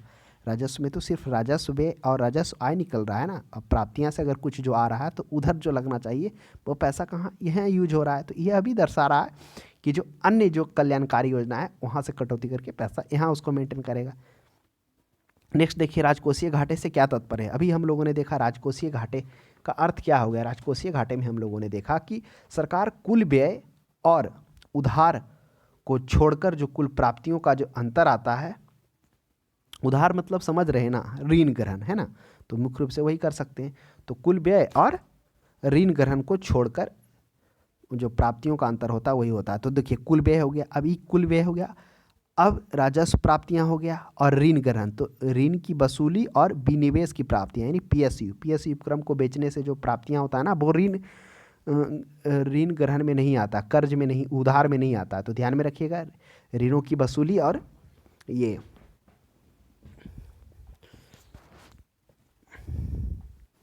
ये दोनों नहीं आता, तो ये हो गया। और एक और इसका फार्मूला होता है, जैसे आप मान लेते हैं, एक क्या हो गया, आप ये भी दे सकते हैं, जैसे राजकोषीय घाटा में एक दूसरा फार्मूला। तो पहला फार्मूला तो ये बिल्कुल सही है ना, जिसमें क्या बताता है, राजकोषीय घाटा सरकार के कुल व्यय और गैर ऋण को छोड़कर जो प्राप्तियां होती है उसी के अंतर को राजकोषीय घाटा होता है। यानी राजकोषीय घाटा भी यही बताता है कि सरकार को जो ऋण ग्रहण होगा वह बताएगा कि कितना ऋण ग्रहण है। और जब ये ऋण ग्रहण पता चल जाएगा तो उसके तहत वो कुछ घरेलू ऋण लेगा, कुछ बैंकों से लेगा, कुछ विदेशों से लेगा। इस तरह से वो उस ऋणों की उस पूर्ति करने के लिए वो क्या करेगा, ऋण को लेगा। और ऋण लेगा तो बाहरी, घरेलू और विदेशी या विविध तरीके से वो तैयार होगा, ब्याज भी उसके तरफ लगेगा। तो हम राजकोषीय घाटा को एक और तरह से संबोधित कर सकते हैं, जिसमें राजकोषीय घाटा में जैसे क्या किससे संबोधित कर सकते हैं, राजस्व घाटा, राजस्व घाटा प्लस पूंजीगत, ये तो हो गया राजस्व घाटा है ना। राजस्व घाटा में भी हम लोगों ने देखा राजस्व व्यय और माइनस राजस्व प्राप्तियां। तो राजस्व घाटा और पूंजीगत व्यय माइनस पूंजीगत प्राप्तियां। कौन पूंजीगत प्राप्तियां, गैर ऋण। तो इस तरह से राजस्व घाटा में दोनों आ गया। अगर इसी को तोड़ते हैं तो ये आ जाता है, इधर राजस्व प्राप्तियां आ जाता है। क्लियर, तो यह भी होगा, तो ध्यान में रखिएगा। नेक्स्ट 22 में देखिएगा, भारत जैसा अविकसित देश जो गतिहीनता और मुद्रास्फीति दोनों से बचने के को कृत संकल्प है, को अधिक वृद्धिशील मात्रा में जिसकी प्राप्ति के उपाय करने होंगे। तो किससे करने होंगे, भारत जैसा अविकसित और गतिशील मात्रा से बचने के संकल्प के, तो कर आए, जो कर में होगा, टैक्सेशन अगर आएगा भारत का, तो कब आएगा, जब आय में वृद्धि होगा, जब लोग यहाँ समृद्ध होंगे तभी तो आयकर ज़्यादा आएगा ना। टैक्सेशन, चाहे वो टैक्सेशन हो, निगम कर हो, चाहे वो आयकर हो, चाहे उत्पाद शुल्क हो, चाहे सीमा शुल्क हो, तो वही इसलिए इसका हो जाएगा कराया हुआ। नेक्स्ट देखिए 25 में हम लोग देखते हैं, हाल के वर्षों में संघीय सरकार के बजट में व्यय का सबसे बड़ा मद क्या है। अभी हम लोगों ने देखा था कि जो संघीय बजट है, व्यय का जो सबसे बड़ा मद आ रहा था वह ब्याज अदायगी पर आ रहा था। गैर योजना में केंद्रीय आय योजना था तो उसमें गैर योजना और योजना दोनों आ रहा था। तो गैर योजनाओं में ब्याज अदायगी है, जो ब्याज अदायगी है घरेलू, बाहरी तथा विविध तरीकों से जो लिया गया था, उस अदायगी में यह सबसे बड़ा मद आ रहा था। दूसरा में क्या आ रहा था, प्रतिरक्षा व्यय। प्रतिरक्षा व्यय के अंतर्गत में तीनों सेनाएं की आवश्यकता और जो हम पूर्ति है उसके लिए जो खर्च किया जा रहा है वो आ रहा था। नेक्स्ट देखिए 24 में, संघ सरकार द्वारा किस कर की वसूली नहीं की जा सकती है। अब देखिए संघ सरकार के द्वारा निगम कर तो किया ही जा सकता है, जिसकी चर्चा हम लोग पहले भी किए कि निगम कर के द्वारा भारत सरकार को सबसे ज़्यादा आय आती है। आय कर के द्वारा, टैक्सेशन के द्वारा, टैक्सेशन तो वो लगा ही सकती है। कृषि भूमि पर आय, देखिए कृषि भूमि पर आय वो ना ही केंद्र बस पर वसूल सकता है, ना नियम बना सकता है, हाँ, वो क्योंकि जो केंद्र सरकार फार्म एक्ट बिल जो लाया था, जिसके लिए किसान आंदोलन हाल ही में हुआ था, जिसे वो वापस ले लिया गया, तो वो लाया था वो वाणिज्य के उद्देश्य से, क्योंकि एंट्री नंबर 33 के संबंधित सूची प्रोडक्शन, डिस्ट्रीब्यूशन, सप्लाई, ट्रेड उसके तहत लाया था, ना कि कृषि से पर था। उस कृषि को एक बड़े रूप में देखा गया था कि जब उस पर प्रोडक्शन सप्लाई किया जाएगा तब उस रूप में देखकर लाया गया था। तो ये कृषि पर आय क्या हो जाएगा, वह किस कर पर वसूली नहीं की जाती, कृषि पर वसूली, कृषि संबंधित कोई ना ही कर है और ना ही नियम कानून रिलेटेड संघ सरकार इस पर बना सकती है। नेक्स्ट देख लीजिएगा 25 में, यदि सरकार का बजट 1 अप्रैल तक ना पारित हो सके तो सरकार व्यय किस आधार पर करती है। अब देखिए कि यह भी काफ़ी अच्छा प्रश्न है। अब इसके अनुसार क्या होता है, यदि केंद्र सरकार पूरे वर्ष के स्थान पर कुछ ही महीनों के लिए संसद से जरूरी खर्च हेतु अनुमति प्राप्त करनी होती है, तो उस स्थिति में सरकार क्या करती है, लेखानुदान, जिसे हम लोग वोट ऑन अकाउंट है ना, यही है जो वोट ऑन अकाउंट होता है, वो उसे पास करती है। इसके तहत वोट ऑन अकाउंट में क्या हो जाता है, जो व्यय संबंधी होता है वह क्या क्या आता है, विवरण दिया जाता है और उसको पेश कर किया जाता है, और जब वो पास हो जाता है तो कुछ महीनों के लिए वो पास कर सकते। वही कह रहा है कि अगर मान लेते हैं 1 अप्रैल तक बजट ना पारित हो और व्यय करना जरूरी हो, तो वह क्या कर सकता है, कुछ समय के लिए वह लेखा अनुदान का वोट ऑन अकाउंट के तहत वह क्या करेगी, वह ब्यौरा को पेश करेगी, और उसके तहत फिर वो जब पास हो जाएगा तो उसकी मंजूरी पर वो पैसा निकाल सकती है। यही अंतरिम बजट होता है। अंतरिम बजट में थोड़ा सा अंतर क्या है कि इसमें तो सिर्फ व्यय संबंधी पेश करना होता है ना बजट, उसमें आय और व्यय दोनों को दिखाना होता है ना। तो इसीलिए कभी कभी आप देखेंगे कि वोट ऑन अकाउंट को अंतरिम बजट के रूप में भी कहा जाता है, क्योंकि उसका अर्थ ही वही हो गया कि अंतरिम बजट वो तभी निकलता है जब या तो आवश्यक हो या कुछ समय के लिए अत्यल्प जरूरी हो, तो उस क्या कर सकता है, वोट ऑन अकाउंट के माध्यम से अंतरिम बजट में जो केंद्र सरकार खर्च के अलावा राजस्व का भी ब्यौरा पेश करती है। लेकिन लेखानुदान में वो सिर्फ क्या करती है, खर्च का ब्यौरा करती है। तो वह भी देखने को मिल जाता है कभी कभी वोट ऑन अकाउंट आपको लेखानुदान को अंतरिम बजट के रूप में। देखिए आ गया प्रश्न, लेखानुदान और अंतरिम बजट में क्या अंतर है। तो अभी हम लोगों ने देखा था कि लेखानुदान क्या होता है, कुछ महीनों के लिए जो क्या क्या आता है, व्यय का बजट जो पेश किया जाता है, ब्यौरा पेश किया जाता है, उसी को वोट ऑन अकाउंट और लेखानुदान में पास होता है। तो यह अस्थाई सरकार का लेखानुमोदन के प्रावधान का प्रयोग करती है, यह तो सही है। जबकि कार्यवाहक सरकार अंतरिम के प्रावधान का प्रयोग, ऐसा नहीं है, कार्यवाहक सरकार अंतरिम के प्रावधान का प्रयोग करते लेखा नहीं, जब करेगा तो दोनों कर सकता है, ऐसा नहीं है कि वो सिर्फ अस्थाई ही करेगा, कार्यवाहक नहीं करेगा। अगर कार्यवाहक भी उस समय आ जाएगा, ज़रूरत होगा तो बिल्कुल प्रयोग कर सकता है। तो ये गलत नहीं। दो में देखते हैं, क्योंकि कार्यवाहक भी आता है तो वो सभी उसको कार्य में शक्तियाँ प्राप्त होगा ना अनुपस्थिति में। ऐसे तो प्रधानमंत्री का अब तो खेला ही खत्म हो गया है ना। हाँ, वित्त मंत्री वो आ सकते हैं। लेखानुदान सरकार के बजट के व्यय पक्ष मात्र से संबंध होता है, जबकि अंतरिम बजट में व्यय और आवर्ती दोनों शामिल होते हैं। देखिए लेखानुदान सरकार के बजट का व्यय पक्ष करता भी चर्चा की है कि जो लेखानुदान होता है कुछ महीनों के लिए निकाला जाता है ना, जबकि पूरे वर्ष के लिए तो सरकार का बजट ही पेश किया जाता है। लेकिन वो क्या होता है, कोई संसद में जरूरी खर्च हेतु अनुमति प्राप्त करनी होती है, तब क्या किया जाता है, उस स्थिति में सरकार लेखानुदान वोट ऑन अकाउंट पेश करती है और उसमें क्या करती है, राजस्व का ये मतलब क्या कहिए उसको, खर्च का ब्यौरा वो पेश करती है। तो उसमें क्या हो जाएगा, सिर्फ व्यय संबंधी खर्च का नहीं, व्यय संबंधी वो ब्यौरा प्रकट करती है, जबकि अंतरिम बजट में व्यय और आवर्ती यानी व्यय खर्च भी और आय भी दोनों को उसको क्या करना पड़ता है, दिखाना होता है। तो केवल 2 हो जाएगा। लेकिन वोट ऑन अकाउंट को कभी कभी अंतरिम अकाउंट के भी रूप में जाता है, उसी को कहा जाता है। भारत के संविधान में बजट को क्या कहा जाता है, भारत के संविधान में बजट को वार्षिक बजट स्टेटमेंट कहा जाता है। तो वार्षिक बजट स्टेटमेंट क्यों कहा जाता है, क्योंकि हम लोगों ने देखा था भारत के संविधान 112 के अनुसार प्रत्येक वित्तीय वर्ष के लिए केंद्र सरकार की अनुमानित जो प्राप्तियां तथा व्यय का एक क्या किया जाता है, विवरण संसद के समक्ष रखा जाता है, जिसे वार्षिक वित्तीय विवरण या बजट के रूप में भी जाने जाते हैं। जो कितना था, 1 अप्रैल से 31 मार्च तक है ना। भारत में तो ध्यान में रखिएगा 1 अप्रैल से 31 मार्च, वह भी प्रश्न देखने को मिला। भारत में किसने आमदनी पर कर की शुरुआत की थी, कौन थे भारत में जो आमदनी पर कर की शुरुआत की थे? वो व्यक्ति हैं जेम्स बिलियन। एक स्कॉटलैंडियन निवासी होते हैं। वह भारत में, जब भारत का गवर्नर जनरल का पद समाप्त करके वायसराय का पद लिया जाता है, तो उसी के कार्यकारिणी परिषद में ये आते हैं। कौन? William Jones. वित्त मंत्री के रूप में, वित्त सचिव के रूप में आते हैं, और वो पहली बार वही बजट पेश करते हैं 24 जुलाई 1860 ईस्वी को। हालांकि कुछ समय बाद फिर इनकी मृत्यु भी हो जाती है पेचिश के कारण, तो ध्यान में रखिएगा। और इन्हीं के द्वारा, जेम्स बिलियंस के द्वारा 1853 ईस्वी में जो स्टैंडर्ड बैंक अभी जाना जाता है ना, standard bank of India, Australia और चीन के सहयोग से जो बनाया गया था, इन्हीं के द्वारा बनाया गया था, जिसका विलय कर दिया गया 1800 कब किया गया था? शायद 1969 में इसका विलय किया गया था, जो चार्टेड स्टैंडर्ड बैंक के रूप में जाना जाता है।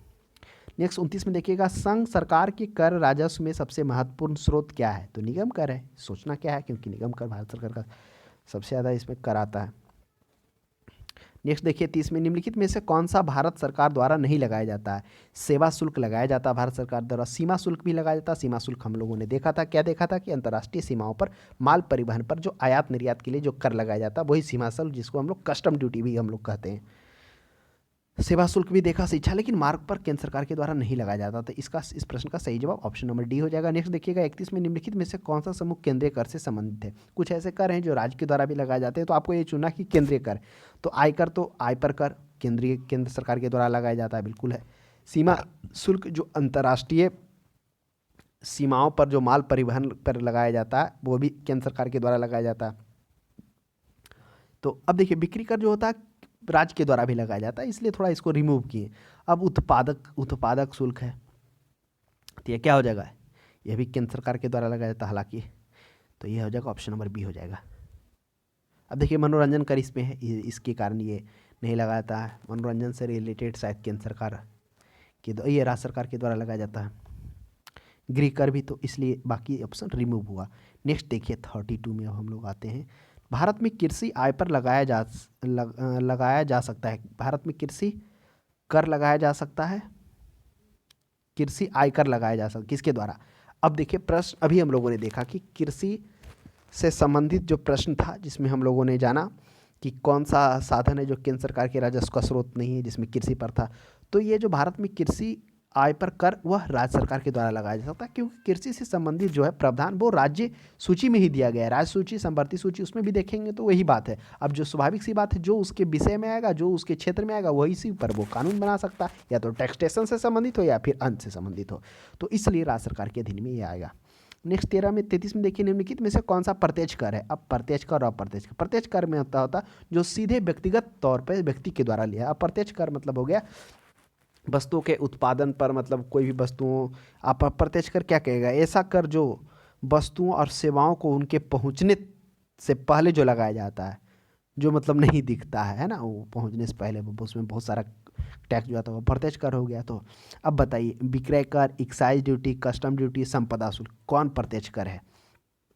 पहले हम लोग आते हैं अबाधकारी कर। क्या है ये? कोई भी है जहाँ पर क्या है, शराब का व्यवसाय कर खाना है, उस परिस्थिति में वहाँ पे ये लगेगा, क्योंकि ये क्या होता है, एक्साइज का अर्थ ही क्या होता है, वो होता है मादक वस्तुओं पर, जिसमें हो गया सिगरेट, तंबाकू, ये सभी आ गया। तो ये तो क्या होता है, एक्साइज ड्यूटी नहीं होगा, ये अप्रत्यक्ष कर में आएगा। सॉरी अप्रत्यक्ष कर में, हाँ अप्रत्यक्ष कर में ये आएगा। अब आ गया बिक्री कर। तो बिक्री कर भी क्या हो गया, वह भी हो गया अप्रत्यक्ष कर के रूप में। अब कस्टम ड्यूटी, सीमा शुल्क, यह भी अप्रत्यक्ष कर में, क्योंकि यह अंतर्राष्ट्रीय सीमाओं पर जो माल का परिवहन पर लगाया जाता है, आयात निर्यात पर, उस समय होता है। तो ये सभी अप्रत्यक्ष कर होते हैं, लेकिन जो संपदा शुल्क होते हैं वो क्या होते हैं, प्रत्यक्ष कर होते हैं। तो ध्यान में रखिएगा, ऑप्शन नंबर डी हो जाएगा। नेक्स्ट 34 में देखिए, भारत की राजकोषीय नीति में निम्नलिखित में से कौन सा उद्देश्य शामिल नहीं होता? अब देखिए, राजकोषीय नीति अर्थात बजट वही कर रहा है, क्योंकि राजकोषीय नीति के अंतर्गत में वो सभी आ रहा था जो भारत सरकार को या सरकार को जो पूरे कुल प्राप्तियां हैं और कुल व्यय है, वही वो विवरण को संसद के सामने प्रस्तुत करना होता था, जिसमें अनुच्छेद 112 में भी कहा गया है कि प्रत्येक वित्तीय वर्ष के अनुसार केंद्र सरकार को यह अनुमानित जो प्राप्तियां और व्यय है वो क्या करे, उस विवरण को संसद के सामने रखना होता है। और ये रखने के कारण जो देश की, किसी भी देश के, वो एक क्या होता है, अर्थव्यवस्था का प्रतिबिंब के रूप में वह प्रतीत होता है और देश के आर्थिक स्वरूप को वो निर्धारण करता है।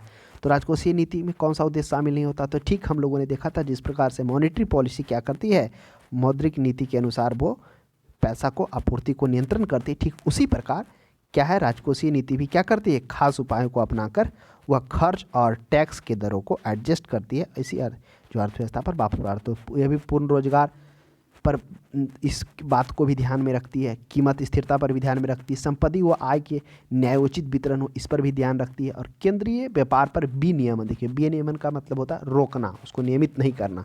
तो ये गलत है, ऑप्शन नंबर डी ही होगा, यही शामिल नहीं है। वह यह भी चाहती है कि विदेश क्या हो, विदेशी पूंजी भी आवे देश में, उन बातों का भी ध्यान में रखा जाता है। इसलिए ना आप देख रहे हो एफडीआई को प्रोत्साहन के लिए उस पर बहुत सारे नियम कानून भी लाया जा रहा है, छूट भी दिया जा रहा है, बहुत सारे ऐसे जो नियम कानून थे उसको थोड़ा सिंपलेशन भी बनाया जा रहा है ताकि कोई भी आकर क्या कर सके, उद्योग धंधे लगा सके। नेक्स्ट देखिए 35 में काराधन यानी टैक्सेशन एक उपकरण है, किसका उपकरण है? तो टैक्सेशन। तो राजकोषीय नीति का अर्थात बजट का, इस राजकोषीय नीति के अंतर्गत में हम लोगों ने क्या देखा कि जो कुल प्राप्तियां और कुल व्यय संबंधी जो विवरण होता है वो संसद के सामने प्रस्तुत करना होता है। जिस तरह से मॉनेटरी पॉलिसी क्या करती है, मुद्राओं को नियंत्रण करती है, ठीक उसी प्रकार क्या करती है सरकार जो है अपने खर्च और व्यय को जो नियंत्रण करती है वो राजकोषीय नीति के रूप में जाना जाता है। नेक्स्ट देखिएगा 36 में भारत सरकार का व्यय किस इमादत यानी सब्सिडी के कारण अधिकतम है, किस पर दिया जाता है? एलपीजी पर भी दिया जाता है। पहले तो ज़्यादा था लेकिन अभी आपको तो कम मिल रहा है, किसी को तो उससे भी कम बोला, मतलब अभी मान लीजिए 79 था कुछ दिन पहले, अब उससे भी लगता है कम आ रहा है ना। तो इसके कारण अब तो रेट बढ़ गया। अब 2020 में देखेंगे तो 2020 में जो था वो 900 रुपये का, अगर ये था आप देखेंगे अगर 900 रुपये का 900 रुपये था ना क्या, और कम था 2020 में। हाँ अभी तो मतलब अभी तो 900 मिल रहा है ना, उस समय थोड़ा कम था है ना, जिसमें आपको 147 रुपया मतलब सब्सिडी मिल रहा है। 2020 की बात बता रहे हैं, तब 900 550 के आसपास में आपको गैस पूरा मिल जाता था। नेक्स्ट देखिएगा भारत का आर्थिक सर्वेक्षण प्रतिवर्ष किसके द्वारा किया जाता है? काफ़ी अच्छा प्रश्न है। भारत का आर्थिक सर्वेक्षण किसके द्वारा किया जाता है उसे हम लोग देखेंगे। तो इसका जो हो जाएगा ऑप्शन हो जाएगा वह हो जाएगा ये वित्त मंत्रालय है, तो ये हो जाएगा ऑप्शन हो जाएगा वित्त मंत्रालय ही हो जाएगा। अब देखिए आर्थिक सर्वेक्षण कब होता है? जब ये बजट को पेश किया जाता है ना, उस बजट को पेश करने से पहले जो है वह जो किया जाता है ये आर्थिक सर्वेक्षण प्रस्तुत किया जाता है। आर्थिक मामले के विभाग वह भारत के वित्त मंत्रालय केंद्रीय बजट से पहले हर साल जो भी केंद्रीय बजट पेश होता है हर साल पहले आर्थिक सर्वेक्षण प्रस्तुत करते। यह मुख्य रूप से आर्थिक सलाहकार और वित्त मंत्रालय के मार्गदर्शन से तैयार किया जाता है, तो इसलिए वित्त मंत्रालय हो जाएगा। नेक्स्ट देखिएगा 38 में देखते हैं संघ सरकार द्वारा अर्जित कौन से राजस्व को राज्य सरकार में वितरित नहीं किया जाता है? अब संघ सरकार द्वारा अर्जित कौन से राजस्व को, तो संघ सरकार द्वारा अर्जित मुख्यतः जो अभी बहुत सारे ऐसे जिसमें 80वां संविधान संशोधन 28वां संविधान संशोधन वो स्पेशल इसी लिया गया है कि केंद्र और राज्य के बीच करों का उचित बंटवारा हो सके। लेकिन जो इसमें से एक ऐसा है जो क्या होता है केंद्र और राज्य के बीच उसका बंटवारा नहीं होता राजस्व का, वो हो जाएगा सीमा शुल्क है ना। सीमा शुल्क का क्या था? जो कस्टम ड्यूटी हम लोग देख रहे थे, जो वस्तुओं को अंतर्राष्ट्रीय सीमाओं पर जो लेन देन जो वस्तुओं का माल परिवहन हो रहा था उस पर जो लगाया जा रहा था आयात निर्यात वही हो गया। तो क्या हो जाएगा 38 का हो जाएगा ऑप्शन नंबर सी हो जाएगा। नेक्स्ट हम लोग देखते हैं 39 में भारत में सेवा कर किस वर्ष प्रारंभ किया गया था? देखिए काफ़ी अच्छा प्रश्न है। सेवा कर जो हम लोग अभी देख रहे हैं ना सेवा कर, तो इसकी चर्चा होती है स्टार्ट होती है वह वर्ष है 1994 ईस्वी का। आइए थोड़ा सा देखते हैं। सेवा शुल्क जो सेवा कर है नहीं, सेवा शुल्क जो व्यवस्था कर है, व्यवस्था कर यह दूरभाषा सेवा, शेयर दलाल, स्वास्थ्य क्लब और ब्यूटी पार्लर और निर्जल धुलाई सेवा आदि जैसी सेवाओं को सेवा शुल्क के दायरे में वर्ष 1994-95 में क्या किया गया था? लाया गया था। और सेवाओं और वस्तुओं के अंतर को कम करने के लिए ये प्रावधान किया गया। हाल ही में जो राजस्व का ये सबसे बड़ा जो अभी योगदान है सेवा कर है। पहले तो कम था, पहले कृषि का था, लेकिन धीरे धीरे अब देखिए अब सेवा कर का सबसे ज़्यादा भारत के राजस्व प्राप्ति में उसका योगदान होने लगा है।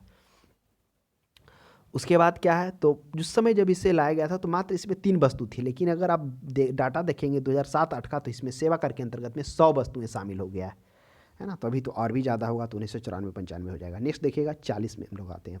40 में कह रहा है कौन सी संस्था भारत की राजकोषीय नीति तैयार करता? अभी देखिए राजकोषीय नीति का अर्थ हम लोगों ने समझा था। राजकोषीय नीति अर्थात वह नीति है जिसके तहत सरकार क्या करती है, अपने खर्चों और टैक्सों को मतलब इस तरह से एडजस्ट करते ताकि अर्थव्यवस्था पर उसका व्यापक प्रभाव पड़े और वो क्या कर सके, मार्केट में स्थिरता बनाए रख सके, रोजगार को बढ़ावा दे। उन सभी बातों को ध्यान में रखकर उस अनुसार आय एवं प्राप्तियों का विवरण प्रस्तुत किया जाता है, वही राजकोषीय नीति कहलाता है।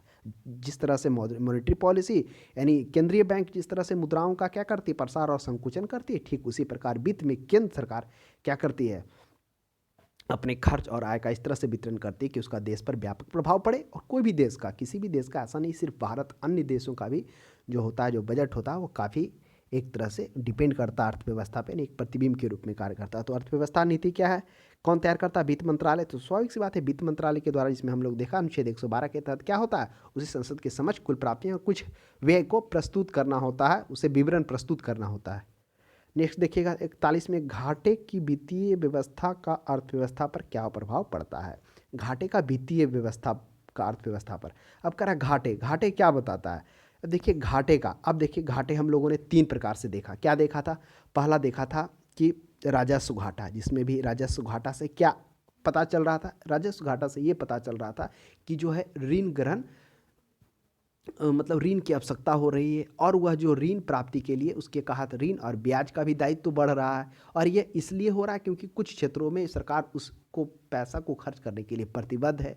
और जैसे ही जब ये क्या हो रहा है, ऋण और ब्याज का दायित्व तो बढ़ रहा है, स्वाभाविक सी बात है जो कल्याणकारी योजना है उसमें कटौती किया जाएगा, और जैसे कटौती जाएगा जो विकासशील कार्य है वो थोड़ा धीमा पड़ेगा। ये दिखाया था राजस्व घाटा। उसके बाद राजकोषीय घाटा में हम लोग गए थे, जिसमें हम लोगों ने देखा था कुल व्यय। कुल व्यय क्या था, मतलब जो राजस्व के द्वारा प्राप्त हुआ उसमें जो व्यय हुआ, पूंजीगत व्यय हुआ, उसके बाद जो पूंजीगत प्राप्तियां और थी जो गैर ऋण राजस्व, कुल व्यय माइनस राजस्व व्यय और कुल प्राप्तियां, गैर ऋण प्राप्तियां था, वो हम लोगों क्या देखे थे, घटाकर वो जो आया था वही अंतर क्या कर रहा था, राजकोषीय घाटा कर रहा था। राजकोषीय घाटा अर्थात यह बता रहा था कि जो ऋण का सृजन हो रहा है वो कितना हो रहा है, ये हो रहा था। फिर प्राथमिक घाटा में हम लोगों ने देखा था, यह जाना था कि अगर हम ब्याज को छोड़ दें तो सिर्फ ऋण कितना हो रहा है, तो ब्याज रहित ऋण हम लोगों ने देखा था। तो उसमें सब यही पता चल रहा था कि जो ऋण की आवश्यकता है, किस तरह से कितना ऋण है, कितना ब्याज देना पड़ रहा है। तो एक तरह से वो बता रहा था कि किस ऋणों में, जिस तरह से शुरू में राजकोषीय घाटा में दिख रहा था कि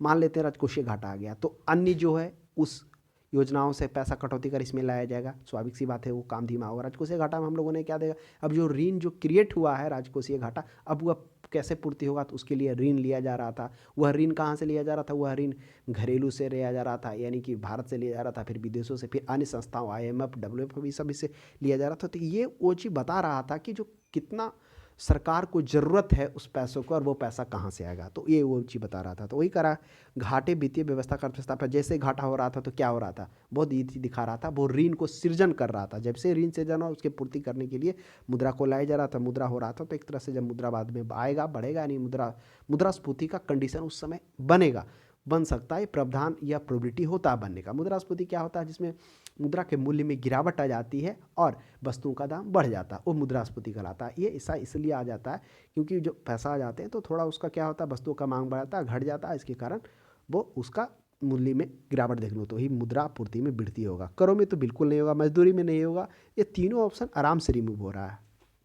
42 में देखिए, निम्नलिखित में से खाली स्थान है, एक भुगतान है जो सरकार किसी उत्पादक को किसी वस्तु के बाजार मूल्य के पूरक के रूप में देती है। किसको देती है, शुल्क देती है, सब्सिडी देती है, संपत्ति कर देती है, निगम कर देती है। तो एक पूरक के रूप में तो वो सब्सिडी देती है। सब्सिडी खाद्यान्न पर हम लोगों ने देखा था, LPG पर देखा था, तेल पर देखा था। इन सभी मामलों पर सरकार क्या कर रही है, एक भुगतान कर रही है, तो बाजार के पूरक मूल्य के रूप में, तो वह सब्सिडी हो रहा है, अनुदान।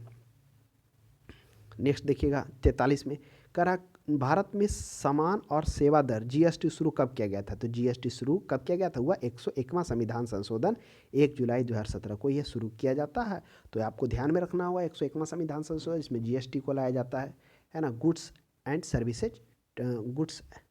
सर्विसेज टैक्सेस, सामान और सेवा कर।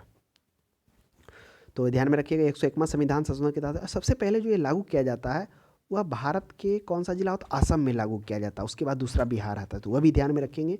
तो ये इंपॉर्टेंट है, कभी कभी ये भी पूछ दिया जाता है कि GST को किस संविधान संशोधन के तहत लाया गया था। और जो आपको मालूम होगा, यह जो संविधान संशोधन होता है वह कब होता है, वह विशेष बहुमत प्लस आधे से अधिक राज्यों की अनुमति के प्रावधान के तहत ही कोई भी संविधान संशोधन होता है, तो इसलिए थोड़ा समय लगा लाने में, क्योंकि पहले उसको संसद में पास करना था। संसद में पास करने विशेष बहुमत क्या था? विशेष बहुमत था कि उपस्थित और मत देने वाले का 2/3 होना चाहिए, दोनों संसद में होना चाहिए। उसके बाद सभी राज्यों में भेजा गया, आधे से अधिक का उसमें अनुमति चाहिए था, तो इसलिए वो 1 जुलाई 2017 हो जाएगा। नेक्स्ट देखिएगा, सामान और सेवा कर, गुड्स एंड सर्विसेज टैक्सेस लागू करने वाला पहला देश, तो वह सबसे पहला देश है, वह फ्रांस में लागू हुआ था। काफ़ी अच्छा प्रश्न है, आपको देखने को मिल सकता है आगामी एग्जामों में। 45 में देख लीजिए, भारत में जीएसटी के लिए उच्च प्रतिशत स्लैब क्या है? देखिए, भारत में जो जीएसटी का उच्च प्रतिशत स्लैब है, यह सिर्फ उच्च तो 28 है, लेकिन और भी स्लैब हैं जिसमें से 0 से स्टार्ट होता है, 0%, 5%, 5% के बाद शायद 12 है या फिर 18 है, 12, हाँ 12 है, फिर 18 है और वही 28 है। इस तरह से ये स्लैब है, तो वही उच्चतम है, तो उच्चतम 28 है। 0, 5, 12 और 18 और 28। नेक्स्ट देखिएगा 46 में, भारतीय संसद द्वारा हाल ही में पारित जीएसटी संविधान संशोधन विधेयक को स्वीकृति देने वाला पहला भारतीय राज्य कौन सा है? अभी हम चर्चा किए थे कि जो जीएसटी है सबसे पहले कौन स्वीकृति दे? 2016 में ही असम दे देता है, फिर कौन देती है?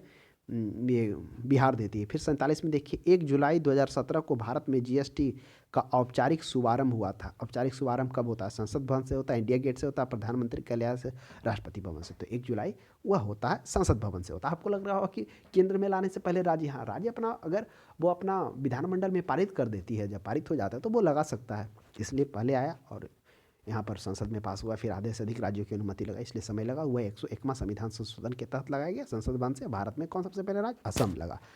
पूरे वर्ल्ड में कौन सबसे पहले अपनाया था? वह फ्रांस। तो इस तरह से हम लोगों ने राजस्व से संबंधित कुछ कंसेप्ट देखा, जिसमें राजस्व घाटा देखा, राजकोषीय घाटा देखा, प्राथमिक घाटा देखा, कुल घाटा देखा। तो देखिए, ज़्यादा क्रिटिकल है नहीं, बस थोड़ा लग रहा होगा आपको समझने में अनकंफर्टेबल, लेकिन राजस्व घाटा तो आपको समझ में आ रहा होगा, जिसमें सिर्फ राजस्व व्यय और राजस्व प्राप्तियां का जो अंतर था, नहीं राजस्व व्यय ज़्यादा हो गया। राजकोषीय घाटा में भी वही होता है कि जो कुल व्यय ज़्यादा हो जाता है और जो प्राप्तियां होता है वो कम होता है। उसमें प्राप्तियों में सिर्फ उनको शामिल किया जाता है जो गैर ऋण है। गैर ऋण में कहने का मतलब जो इंटरनेशनल से नहीं लिया गया, वो है गैर ऋण।